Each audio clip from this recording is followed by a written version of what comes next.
toon maxaa lagu idhahdaa luqadda Englishka Garlic. Garlic. tumaal maxaa lagu idhahdaa luqadda Englishka Blacksmith. Blacksmith. tuugsade maxaa lagu idhahdaa luqadda Englishka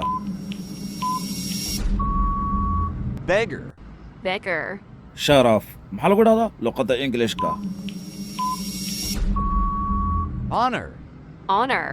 khudbad maxaa lagu idhahdaa luqadda Englishka Lecture. Lecture.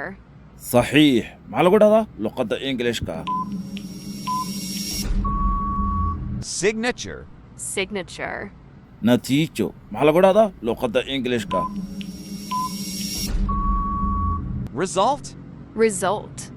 mindhicir maxaa lagu idhahdaa luqadda Englishka Intestine. Intestine.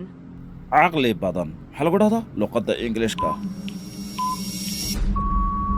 Intelligent. Intelligent. kan ugu dambeeya isku day sigaar maxaa lagu idhahdaa luqadda Englishka haddii aad rabto casharo taxanaha oo bilow ilaa dhammaad leh nagala soo xidhiidh WhatsApp nambarka yaala baayoga TikTok-ka